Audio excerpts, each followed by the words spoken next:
Est-ce que quelqu'un est venu pour être béni ce matin? Amen. Ce matin, nous allons prendre un passage très particulier, mais nous voulons croire que le Seigneur, dans un esprit de révélation, saura se révéler à son peuple dans une nouvelle dimension. Amen, amen, amen. N'oubliez pas ce soir, depuis jeudi, cette semaine, j'ai fait l'église Philadelphie. Il y avait plusieurs soldats et soldates du CUM. Je vous remercie. N'oubliez pas, depuis jeudi, je prêche pour l'église ACM par la foi au 1349 Saint-Zotique. Au 1349 Saint-Zotique. Donc, je vois au moins 25 personnes qui ont pu faire un veille de nuit jusqu'à 6 heures du matin dans une autre assemblée vendredi dernier. Je n'ai rien contre ça. Mais ce soir, dans un esprit d'unité, j'aimerais qu'on puisse m'accompagner à ACM par la foi pour rehausser leur anniversaire d'église. Ça fait déjà 3 ans que je suis leur prédicateur invité. J'aimerais que ce soir, dans un esprit d'unité, au moins 70 personnes dans cette section m'accompagnent. Est-ce que j'ai des partenaires ce soir qui veulent aller avec nous au 1349 Saint-Zotique? Si c'est vous, levez les mains. Cet esprit voit tous ceux qui ont la main levée en cet instant. Kodak du ciel prend la faute. S'il décide de faire autre route, est-ce qu'on peut dire amen si on est là avec ce soir? Musicien? Amen. Ce matin, nous allons travailler dans le psaume, merci Seigneur, nous allons travailler dans le psaume 23. Nous allons travailler dans le psaume 23. Passage très particulier, sûrement le plus connu des Écritures, et nous savons que l'Éternel a une parole pour ses enfants ce matin. Lisons ensemble d'une voix audible en respectant les ponctuations 3 et 4. Éternel, mon berger, je ne manquerai de rien. Il me fait reposer dans le vert pâturage. Il me dirige vers le plaisir. Il restaure mon âme. Il me conduit dans les sentiers de la justice à cause de son nom. Quand je marche dans la vallée de l'ombre de la mort, je ne crains aucun mal, car tu es avec moi. Ta houlette et ton bâton me rassurent. Tu laisses devant moi une femme en face de mes adversaires. Tu m'induis ma tête dans ma coupe de mort. Oui, le bonheur et la grâce m'accompagneront tous les jours de ma vie. Et j'habiterai dans la maison de l'Éternel jusqu'à la fin de mes jours. Amen. J'aimerais que nous puissions répéter dans ce sanctuaire le titre du message avant de nous asseoir. La puissance du berger. La puissance du berger. Une voix audible, la puissance du berger. La puissance du berger. Prenez place. La puissance du berger. Ce psaume est certainement le passage le plus connu de l'Ancien Testament et même de toute la Bible. David est un berger qui rend hommage au grand berger. C'est l'hommage d'un berger à un autre berger, à savoir Jésus, le grand pasteur des brebis. C'est une hymne de confiance absolue et c'est une hymne où le psalmiste parle d'une manière explicative de son Seigneur. Il est premièrement, prenez note, le chef de l'armée. Il est deuxièmement le roi. Et il est troisièmement le berger de son troupeau. Premièrement, il est le chef de l'armée. Deuxièmement, il est le roi. Troisièmement, le berger de son troupeau. Pour la composition de ce psaume, l'auteur utilise des images très connues dans le Proche-Orient. Il utilise des images très connues dans le Proche-Orient. Il ne parle pas d'expérience d'un ami. Il y a une dimension où vous dites gloire à Dieu, mais vous parlez du Dieu de vos amis. Il y a une dimension où vous dites gloire à Dieu, vous parlez du Dieu de votre mère, du Dieu de votre grand-mère, mais vous n'avez pas encore eu d'expérience personnelle avec lui. David maintenant rend hommage pour avoir expérimenté la puissance de ce berger. Il y a une dimension où je m'appuie sur le témoignage d'un autre, mais il y a une autre dimension. Si tu ne peux pas louer Dieu, si tu ne peux pas adorer Dieu, si tu ne veux pas acclamer Dieu, je n'ai pas à me baser sur ton témoignage. témoignage parce que j'ai une expérience personnelle, j'ai une relation personnelle qui me permet de dire l'Éternel est mon berger. Il met ça de manière personnelle parce qu'il a une relation personnelle avec lui. Il précise l'Éternel est mon berger. C'est seulement lorsqu'on est guidé par ce berger qu'on peut expérimenter la puissance de sa bergerie. Lorsqu'on est sa brebis, on peut expérimenter la puissance de sa pétrise. Est-ce que je peux travailler ce matin? Maintenant, le fait que j'ai une relation personnelle avec lui, cela me donne des privilèges. Et la première chose que le psalmiste va décortiquer, puisqu'il est mon berger, cela est associé à une prospérité, cela est associé à une provision. Donc le psalmiste dit, puisqu'il est mon berger, je ne manquerai de rien. Puisqu'il est mon berger, cela est rattaché à une promesse personnelle. Quelle est cette promesse? C'est que je ne manquerai de rien. Quelle que soit la récession qui attaque le pays, dans la maison du croyant, il n'y aura pas de récession. Quelle que soit la pauvreté qui affecte le pays, dans la maison du croyant, il y aura toujours une source de provision surnaturelle. C'est dans cette même optique qu'il va dire, j'ai été jeune, j'ai vieilli, je n'ai jamais vu le juste abandonné, ni sa postérité mentir son père. Lève dit l'Éternel pourvoira pour moi. Je ne manquerai de rien. Faites-moi penser, après l'église, j'ai une annonce très importante à faire pour Haïti. Je ne manquerai de rien. Le berger, frères et sœurs, a deux rôles. Il est premièrement le pourvoyeur de son troupeau. Deuxièmement, il est le protecteur de son troupeau. Répète avec moi, pourvoyeur, protecteur. Reprenons, pourvoyeur, protecteur. Est-ce que je peux travailler ce mot-là? Dans la vie, il y a plusieurs personnes qui portent le titre de père, mais en réalité sont seulement des géniteurs. On est ensemble, Seigneur? Ils portent le titre de père, mais en réalité sont seulement des géniteurs. Je viens dire à quelqu'un certaines fois, ton père peut-être ne remplit pas son rôle, ta mère ne remplit pas son rôle, mais nous servons un papa responsable. En sorte que si mon papa biologique ne prend pas ses responsabilités, j'ai un papa céleste qui est responsable et qui est plus que géniteur. Il est pourvoyeur, et non seulement il pourvoit parce qu'il y a des pères qui pourvoient, mais ils ne sont pas là, ils apparaissent seulement à ton anniversaire, mais ils ne sont pas là pour t'éduquer, ils ne sont pas là pour te défendre, mais à l'instant où tu deviens quelque chose, ce papa veut l'honneur. Il y a certains papas qui ne te reconnaissent pas, qui ne t'accompagnent pas dans l'enfance, qui ne t'accompagnent pas dans l'adolescence, mais qui tiennent à t'emmener à l'hôtel la journée de ton mariage. Mais ce matin, je te parle de papa qui dans toutes les saisons de ta vie sera là. Même lorsque tu seras infidèle, il sera fidèle. Même lorsque tu vas le délaisser, sa grâce ne cessera de le protéger. Voici ce que dit ce papa. Là où le péché a abondé, la grâce a surabondé. Ô Éternel, tes compassions sont grandes.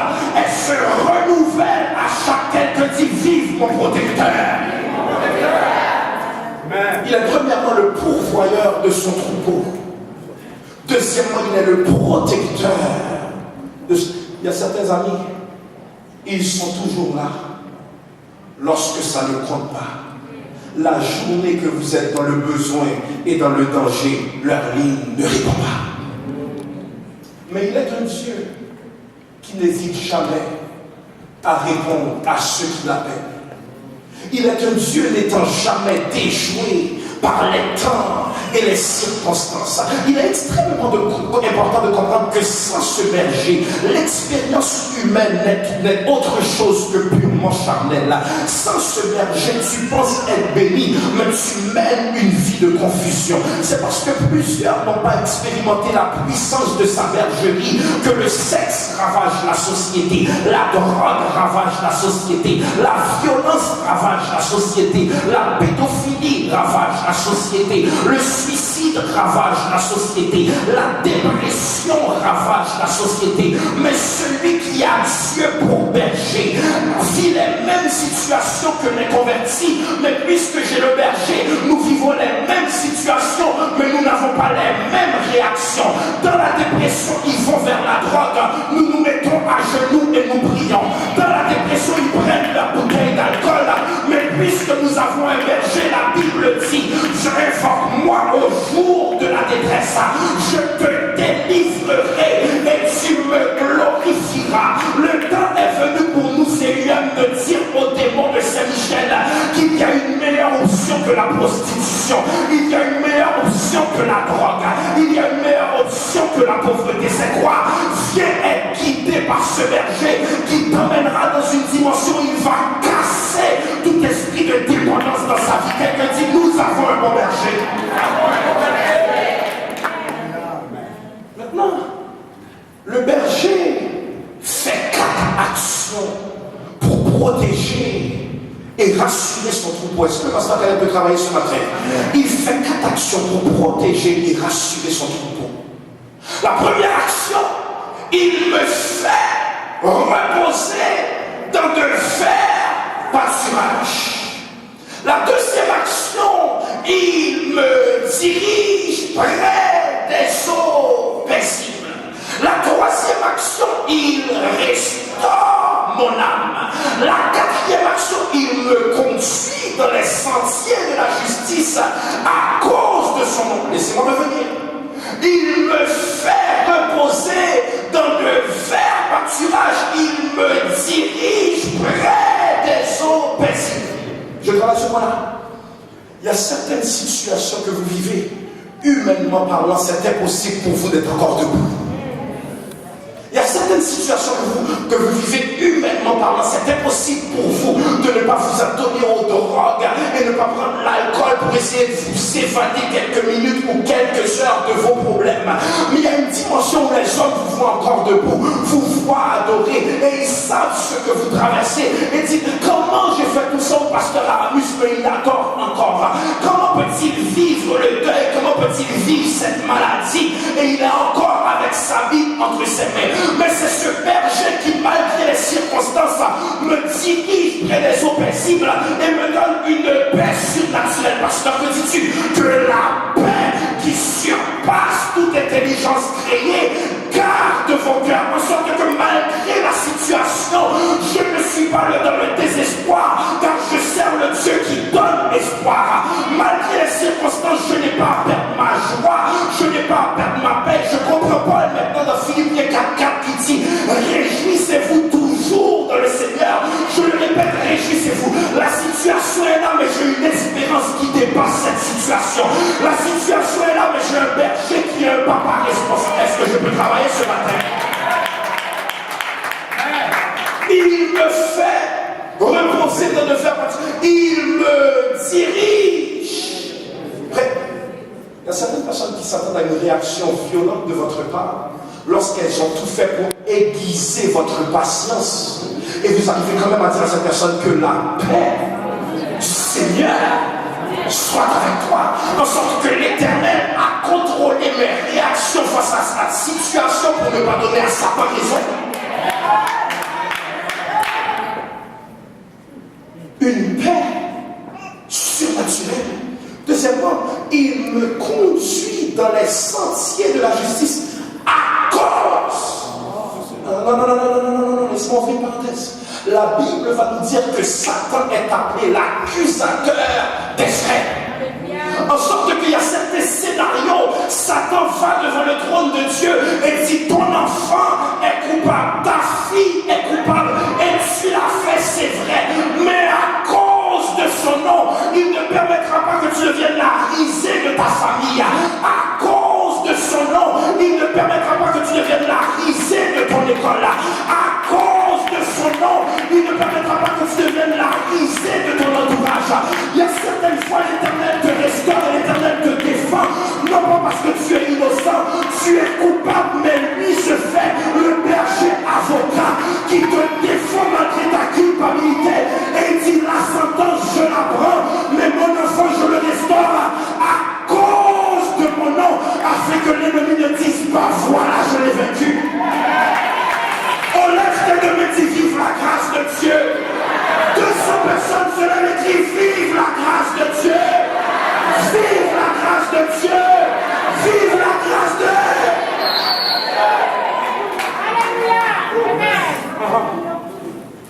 C'est par sa grâce, parce que nous sommes coupables, mais en sorte que quand Satan, l'accusateur des frères, vient avec des preuves,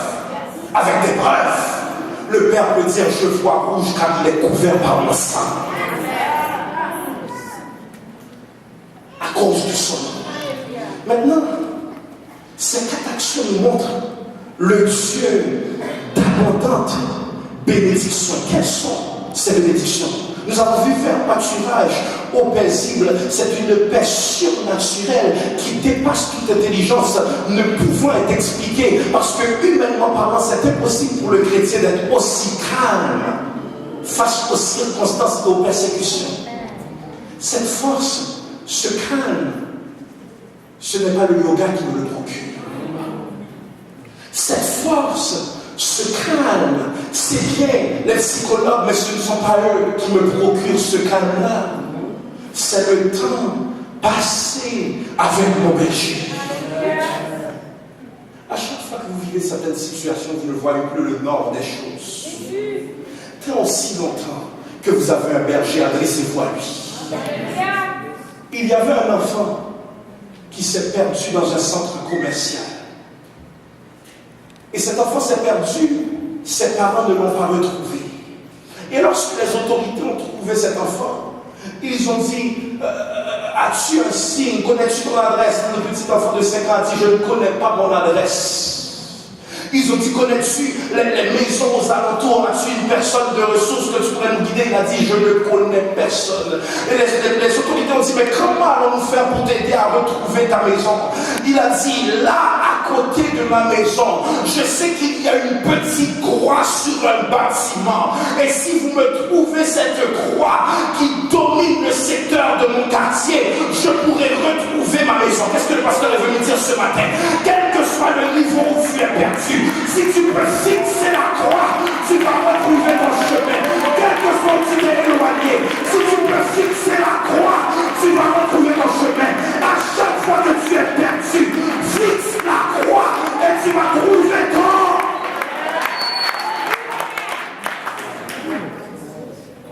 Il restaure mon âme.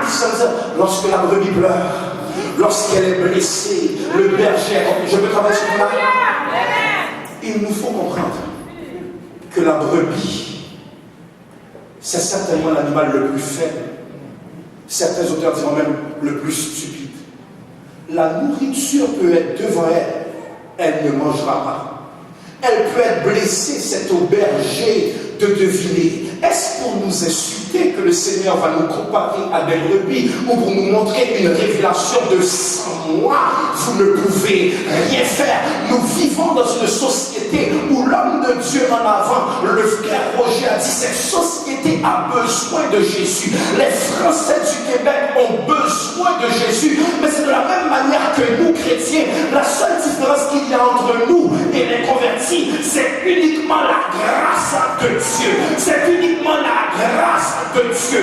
Mais nous devons faire savoir aux autres brebis égarées qu'il y a un pâturage pour les restaurer. Qu'est-ce que ça veut dire maintenant lorsqu'il nous compare à des brebis? C'est que sans moi, vous ne pouvez rien faire. Cette société a tout essayé sans Jésus et ne va nulle part. Ils mettent Jésus dehors dans les écoles, mais les préservatifs et les sexologues rentrent. Ils mettent Jésus dehors dans les écoles, mais toutes sortes de programmes rentrent, alors que l'enseignement moral et religieux sortent. Le temps est venu pour une église de se lever et laisser savoir que dans aussi longtemps qu'ils ne viendront pas se berger compatissant, ils feront fausse route. Quels que soient les programmes que le gouvernement mette sur pied, il ne peut pas y avoir de restauration si le Québec ne s'abandonne pas à la bergerie du Seigneur Jésus. Amen. La brebis est faible, dépend de son maître.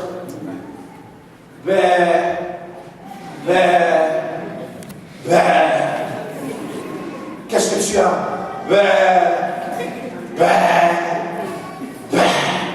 Elle ne sait pas s'exprimer. Elle ne sait pas dire j'ai mal. Elle ne peut pas se défendre. Mais écoutez ça, écoutez ça, écoutez ça. Satan les voit en position de faiblesse, se préparant à un esprit de jubilation, se heurte à un choc. Parce que lorsqu'il voit la brebis seule et se prépare à l'attaquer, à l'instant où les démons de l'enfer se mobilisent pour attaquer la brebis du Seigneur, il y a un piège secret que Satan ne sait pas. C'est qu'à l'instant où il arrive sur la brebis faible, apparaît le lion de Judas en disant: ma brebis n'est pas sans défense, ma brebis n'est pas tout seul.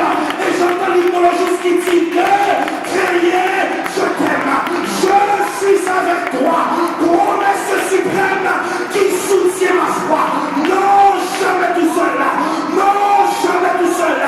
Jésus, mon sauveur, me garde. Jamais ne me laisse seul.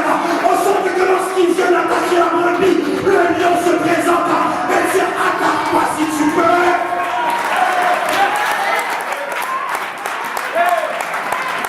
Lève tes mains, tu vives le lion de Judas.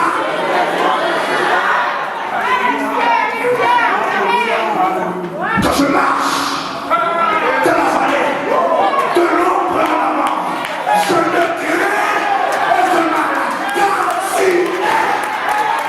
Quand je marche dans la vallée de doute, quand je marche dans la vallée de dépression, quand je marche dans la vallée de divorce, quand je marche dans la vallée de pauvreté, quand je marche dans la vallée de suicide, quand je marche dans la vallée de tristesse, quand je marche dans la vallée de solitude, quand je marche dans la vallée où je ne vois pas le nord de la situation, je ne crains aucun mal, pas parce que j'ai des amis, pas parce que j'ai des alliés, pas parce que j'ai de l'argent. Le secours de l'homme n'est que vanité, mais je ne crains aucun mal, car tu es.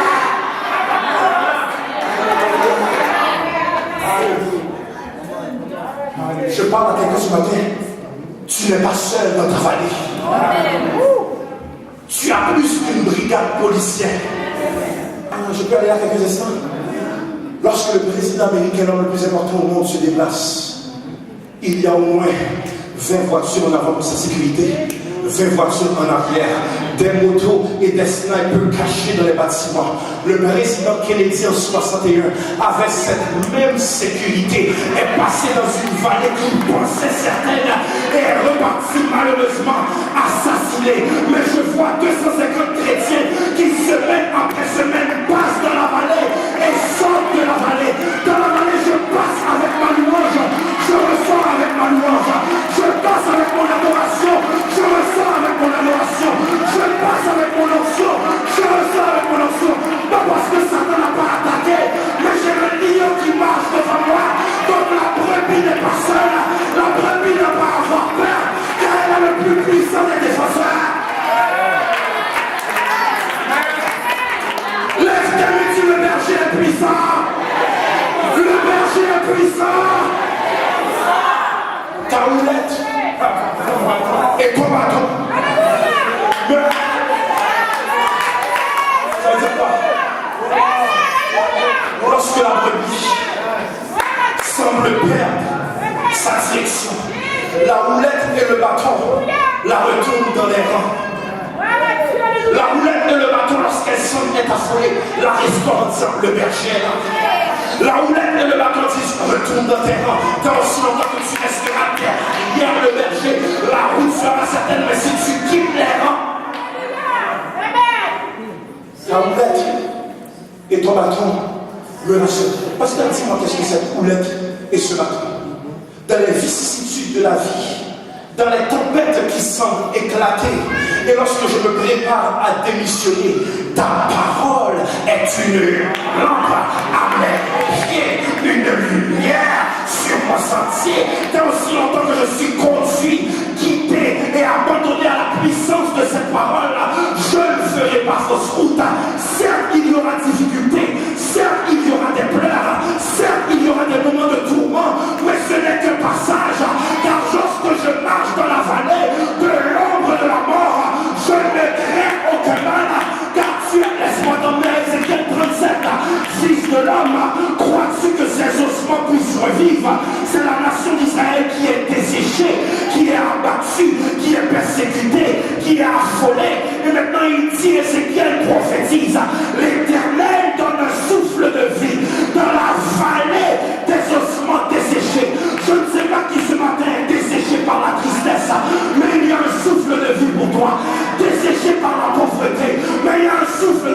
toi, desséché par les problèmes de la vie.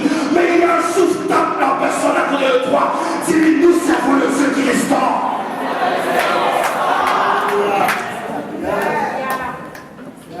Oui, le bonheur et la grâce m'accompagneront tous les jours.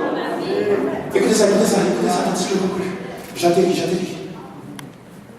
Non seulement il est mon berger, il pourvoit, il protège, il dirige, mais il me fait une promesse qui est certaine et immuable, malgré que la vie change, malgré que les hommes changent. Ça veut dire quoi? Oui, le bonheur au milieu d'un monde en récession.